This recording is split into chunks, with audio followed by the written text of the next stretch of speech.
જય સ્વામિનારાયણ. સમજવા જેવી ચિંતામણીની વાત.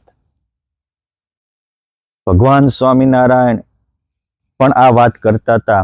યોગ સમ્રાટ ગોપાળાનંદ સ્વામી પણ કહેતા હતા કે એકવાર એક ભાઈ વેપાર કરતો હતો અને તેલ પળીનો વેપાર, એટલે તેલ લે, બીજાને નાખે અને પોતાના પરિવારનો નિર્વાહ કરે. આવી રીતે વેપાર કરતા એમાં એક સિદ્ધ પુરુષ નીકળ્યા. સિદ્ધ પુરુષને એમ થયું કે આ ચિંતામણી છે, આને હું થોડા દી આપું તો આને આ મજૂરી કરવી મટે ને સુખ્યો થઈ જાય. એટલે સિદ્ધ પુરુષ ઓલા વેપારીને કહે છે કે આ મારી પાસે આ ચિંતામણી છે, હું તને આપતો જાઉં છું, હું 6 મહિના સાધના કરીને આવું ત્યાં સુધી તું રાખજે, આનાથી તું જે ચિંતવીસી થશે. આ રીતે ચિંતામણી આપી સિદ્ધ પુરુષ તો સાધના આરાધના કરવા ગયા.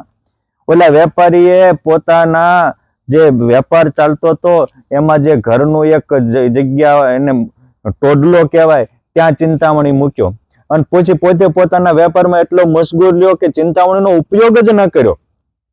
6 મહિને સિદ્ધ પુરુષ પાછા આવ્યા. એને તેમ થઈ ગયું કે આ ચિંતામણી મેં આપ્યું, હવે તો આ જે મજૂરી કરતો હતો અને તેલ પળી વેચતો હતો, આજે તો એ મોટા બંગલાનો માલિક હશે, હજારો લોકો એને પૂછવા આવતા હશે. પરંતુ જોયું તો એ હાવ ગરીબ ભિખારીનો ભિખારી જ હતો. સિદ્ધ પુરુષે આવીને પૂછ્યું કે મેં તને ચિંતામણી આપ્યો તો તેનો ઉપયોગ ન કર્યો? કે હું ચિંતામણી, હું તો ભૂલી જ ગયો, કે ક્યાં ઓ પડ્યો, કે એ ધૂળ ખાતો હતો. એને ખંખેરી અને પાસે થોડું લોઢું હતું, એ લોઢાને અડાડ્યું તો એ લોઢું હોવાનું થઈ ગયું. આ સિદ્ધ પુરુષ કહે છે કે આ ચિંતામણીથી તો તું જો એ ખાલી એક જ દિવસ આની માટે ટાઈમ આપ્યો હોત તોય તે તારો આખો આ લાકડાના અને હડેલા મકાન છે એ હોનાના બંગલા થઈ જાત, પણ ત્યાંનો ઉપયોગ ન કર્યો. ત્યારે લોકો કહે છે કે હવે મને સમય આપો ને, કે હવે સમય ચુકાઈ ગયો.